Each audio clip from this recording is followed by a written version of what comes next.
ये चैन में भी मिल जाएंगे इस तरह के कपड़े इनमें, लेकिन मैंने बटन फॉर्म में लिए थे। ये जगह मिल जाती है, लेकिन मैंने अपने हाथों से अपने चीकू के लिए बनाई थी ये ड्रेस आप जरूर रखना ना भूलें, इसे जरूर रख लें। तो दोस्तों स्वागत है आज आपका मेरे इस YouTube चैनल पर। तो आज मैं आपको बताने जा रही हूँ कि हमें डिलीवरी से पहले अपने बैग में क्या क्या रख लेना चाहिए। तो जब मेरी फर्स्ट प्रेगनेंसी थी और तो मैं काफ़ी कंफ्यूज थी कि मुझे अपने बैग में क्या रखना चाहिए, और मैंने शेयर भी की थी आपको ये प्रॉब्लम। फाइल्स है वो रख लेनी चाहिए जिसमें हमारी सोनोग्राफी होती है, हमारे बच्चे की डिटेल होती है और हमारी डिटेल होती है, हमारी पूरी 9 महीने का जो भी हमारा साइकिल है उसकी पूरी डिटेल्स होती है। तो वो वाले पेपर्स हमें सबसे पहले अपने बैग में रख लेने चाहिए। बैग पैक में हमें सबसे पहले अपना पर्सनल सामान रख लेना चाहिए, जैसे कि हमें अपने गाउन्स रख लेने चाहिए। हमें एटलीस्ट 2 गाउन्स रख लेने चाहिए। अगर आपकी नॉर्मल डिलीवरी हो जाती है तो हमें हॉस्पिटल में 2 दिन रुकना पड़ सकता है या 1 दिन। अगर आपकी सिजेरियन हो गई तो आपको 4 या 5 दिन भी लग सकते हैं। तो इसी हिसाब से आपको 3 या 4 जोड़ी कपड़े एक्स्ट्रा अपने रख लेने चाहिए। अपनी पर्सनल जो भी चीज़ें हैं जैसे कि आपके सोप हो गए, आपका हैंड सैनिटाइज़र हो गया, हैंड वॉश हो गया, तो ये सब चीज़ें भी आप रख सकते हैं। और अब बात आती है हमारी कुछ पर्सनल यूजेस की चीज़ें, जैसे हमारी पैंटी हो गई, तो हम 1-2 ना रख के हमें 5 या 6 पैंटी रख लेनी चाहिए। अपनी जो कोई पुरानी है वे भी रख लेनी चाहिए और कुछ नई भी लाकर रख लेनी चाहिए। तो बैग में हमें गाउन्स के साथ साथ अपने कंफर्टेबल क्लॉथ्स के साथ हमें सॉक्स के 2 या 3 पेयर रख लेने चाहिए। एक हेयर कैप जो होगी, आपके बालों को थोड़ा ढक के रखना होता है, तो वो एक कैप रख लेनी चाहिए। अगर सर्दी का मौसम है तो हमें वुलन्स के भी 1-2 जोड़ी कपड़े एक्स्ट्रा रख लेने चाहिए। एक अच्छे से ओढ़ने वाला सॉल रख लेना चाहिए। तो और एक जोड़ी प्लेन जो फ्लैट चप्पल्स रहती है वो रख लेनी चाहिए। तो ये छोटी छोटी सी चीज़ें हैं, आप अपने बैग में ये जरूर रख लेनी चाहिए। भले ही आपका घर आपके हॉस्पिटल से पास हो तो हमें बार बार घर ना भागना पड़े। तो चलो अब आइए बात करते हैं अपने बेबी के बैग के लिए। बेबी अब आने वाला है तो हम काफ़ी एक्साइटेड है कि हम उसके लिए क्या क्या रखना है। तो हमें उसके लिए सबसे पहले बेबी के लिए हम क्लॉथ्स रखते हैं। तो हमें फुल स्लीव्स के क्लॉथ्स रखने हैं, हो सके तो आप बटन वाले क्लॉथ्स रखें। उसमें क्या होगा, आपके बच्चे को हम उसे पहनाने में काफ़ी ईजी रहता है। आप बच्चे के 2 या 3 टॉवल्स रख सकते हैं।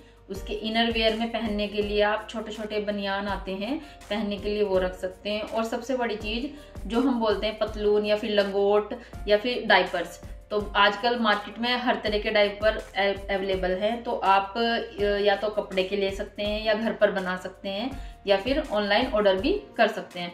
तो ये जो कपड़े होते हैं, बच्चा उस समय स्टार्टिंग में क्या करता है, तो ग्रीन पोटी करता है, तो वो वाले दाग हटाना बड़ी मुश्किल से होता है, बड़ा मुश्किल हो जाता है माओ के लिए। तो हमें क्या करना चाहिए, हमें घर पे ही लंगोट बना लेनी चाहिए या फिर ये मार्केट से मंगा लेनी चाहिए। हो सके तो आप एक छोटी बोतल नारियल के तेल की जरूर रख लीजिए, वो कहीं भी काम आ जाती है। जैसे बच्चे को कहीं भी कोई हल्का सा रैश आ जाए या कुछ आ जाए तो वो नारियल का तेल उसको हेल्प करेगा रिकवर करने में उसकी स्किन को। तो बच्चे की सफाई के लिए हमें छोटी छोटी चीज़ें चाहिए होती है। जैसे हमें बच्चा सूसू या पोटी कर देगा तो हम उसे बार बार वॉशरूम नहीं लेके जाते, हमें उसे वहीं पे ही साफ करना होता है जहाँ पे हॉस्पिटल में हमें बेड मिला होता है। तो हमें क्या करते हैं, हम वाइप्स का यूज़ करते हैं। तो हमें अच्छी क्वालिटी की वाइप्स मार्केट में अवेलेबल है, तो हमें वाइप्स के 1 पैकेट रख लेना चाहिए। उसमें बच्चे को साफ़ सफाई में वो काफ़ी काम आने वाला है। और लंगोट तो हम एक्स्ट्रा रखने ही वाले हैं। वैसे ये सब चीज़ें हॉस्पिटल में मिल जाती हैं, लेकिन आप ये अपने हेल्प के लिए रख सकते हैं।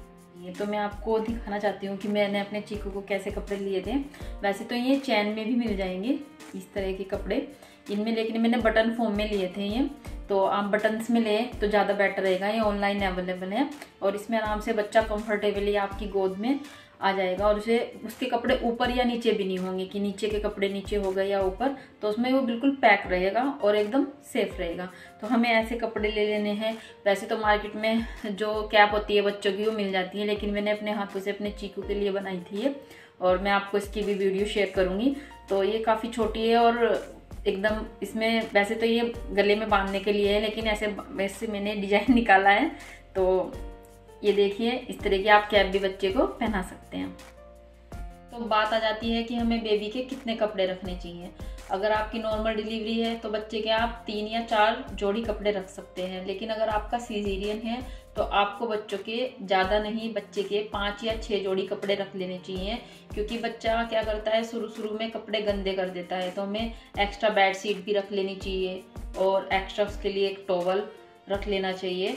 तो बच्चे को कंफर्टेबल रखने के लिए बच्चे के हर कपड़े को आप पहले ही अच्छे से धुलकर डिटॉल करके उसके बाद ही बैग में पैक करना।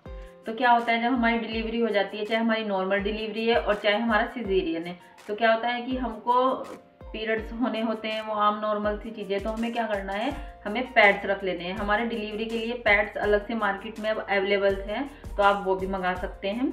वो आपको काफ़ी कंफर्टेबल फील कराएंगे। उन्हें आप इजीली थ्रो या यूज़ करके आराम से थ्रो कर सकते हैं, और उसमें आपको पैंटी का भी यूज़ शायद ना ही करना पड़े। ये सबसे उसमें बेनिफिट की चीज़ है। दूसरी बात, हमें कुछ कॉटन के कपड़े घर से रख लेने चाहिए। उन्हें धुल के अच्छे से डिटॉल से साफ करके रख लेने चाहिए। वे कहीं ना कहीं काम आ जाते हैं। आप बच्चे को जो भी कटोरी चम्मच से दूध पिला रहे हैं वो काफ़ी साफ सुथरी होनी चाहिए। उसे गर्म पानी से धुल के ही देनी चाहिए। उसी में ही बच्चे को दूध पिलाना है जो बिल्कुल गर्म पानी से साफ सुथरी हो, और वरना बच्चे को किसी भी तरह का इन्फेक्शन हो सकता है। तो जब हमारा डिस्चार्ज होने वाला होता है तो एक हमें अच्छी सी ड्रेस रख लेनी चाहिए, क्योंकि हम अपने बेबी को लेके अब घर में वेलकम करेंगे। तो हमें एक प्यारी सी ड्रेस अपने बेबी की और अच्छी सी ड्रेस एक अपनी रख लेनी चाहिए। तो जब हम डिस्चार्ज होते हैं तो ये ड्रेस आप जरूर रखना ना भूलें, इसे जरूर रख लें, क्योंकि ये आपके लिए एक मेमोरेबल मोमेंट बनने वाली है अपने बच्चे को गोद में लेकर एंट्री करने के साथ। तो जब मेरी प्रेगनेंसी थी तो मुझे सबसे पहले जो प्रॉब्लम आई थी वो आई थी ब्रेस्ट फीडिंग को लेके। तो हम कपड़े वगैरह तो अपने रख लेते हैं, लेकिन हमें ब्रेस्ट फीडिंग को ध्यान में रखकर ही बैग को सबसे पहले लगाना चाहिए। ब्रेस्ट फीडिंग के लिए हमें क्या करना है, हमारा जो बच्चा होता है वो शुरू में ज़्यादा दूध नहीं ले पाता, या फिर माएँ ऐसी होती है कि एकदम से बच्चे को दूध पिलाने में सूटेबल नहीं हो पाती या कंफर्टेबल नहीं हो पाती। तो हमें क्या करना चाहिए, हमें कोई पंप मार्केट से ले लेना चाहिए, या फिर हमें अपने हॉस्पिटल में जाके पहले ही बात कर लेनी चाहिए कि आपके हॉस्पिटल में कोई इस तरह का पंप अवेलेबल है जिससे हम अपने मिल्क को बाहर निकालने में, क्योंकि जितना मिल्क आप बाहर निकालेंगे उतना ही दूध बनेगा, और जितना हो सके हम उसे मिल्क को स्टोर करके बच्चे को निकाल के बच्चे को पिला सकते हैं। तो इससे क्या होगा कि बॉडी का जो पूरा रूटीन है वो भी सही रहेगा और आपकी हेल्थ के लिए भी सबसे सही रहेगा। तो आजकल मार्केट में जो फीडिंग कराने वाली बराबी आती है, तो हम मार्केट से ये वाली बराबी ले सकते हैं। तो उसमें क्या होता है, हम बच्चे को दूध पिलाने में हमें काफ़ी क्या हेल्प होती है। तो हमें ऑनलाइन आप देख सकते हैं जो ब्रेस्ट फीडिंग ब्रा होती है, आप वे भी ले सकते हैं। और हमें जब हम बच्चे को दूध पिला रहे हैं तो हमें इस तरह के गाउन्स या इस तरह के टॉप भी अवेलेबल हैं कि जो हमें बच्चे को ब्रेस्ट फीडिंग में काफ़ी हेल्प करेंगे। तो कपड़े सबसे पहले हमें ये ऐसे चुनने हैं जो हमें कंफर्टेबल फील कराएं।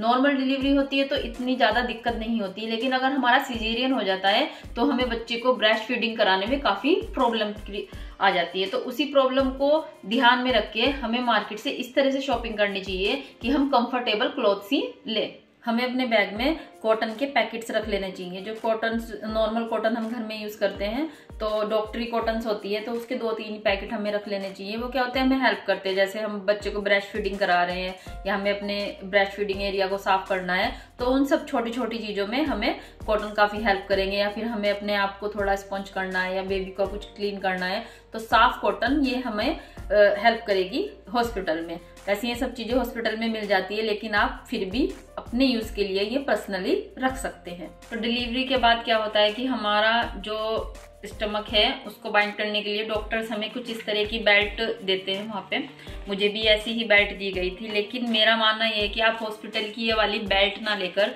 मैं आपको अमेजन पे या फ्लिपकार्ट पे ये बेल्ट अवेलेबल है। ये 3 लेयर्स की बेल्ट है जो आपके टमी को फ्लैट करने में भी और आपको हेल्प करेगी आराम से उठने में, बैठने में, चाहे आपका सिजेरियन है और चाहे आपका नॉर्मल है। तो आप इस तरह की बेल्ट जरूर लें। ये 3 लेयर्स में है, ये पहनाने में भी ईजी है और इन्हें वेयर करने में भी काफ़ी आसानी रहती है। तो हमें बेल्ट जरूर लेनी है क्योंकि हमारे टमी के लिए ये सबसे ज़रूरी है। तो बस आप अपनी बैक सपोर्ट के लिए छोटा सा पिलो भी रख सकते हैं। तो बस यही कुछ चीज़ें हैं जो आपको हॉस्पिटल बैग में रखनी है, या फिर यही वो चीज़ें हैं जो आपको डिलीवरी से पहले अपने माइंड में रखनी है। तो इसी वीडियो के साथ मैं यहीं पर अंत करती हूँ। अगर आपको मेरी वीडियोस अच्छी लग रही है तो उसको लाइक कीजिए, शेयर कीजिए और जितना हो सके मेरे चैनल को सब्सक्राइब कीजिए और अपना बहुत सारा प्यार ऐसे ही देते रहिए। धन्यवाद।